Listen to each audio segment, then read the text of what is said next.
Hi friends, welcome to mom's kitchen. ఈరోజు lunch box సిరీస్లో third recipe tomato rice ఎలా చేయాలో చూద్దాం.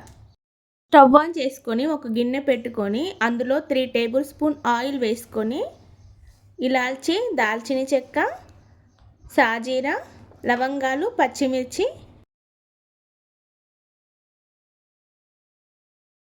కట్ చేసుకున్న ఒక ఉల్లిపాయ, కరివేపాకు, టమాటో వేసుకొని ఫ్రై చేసుకోవాలి.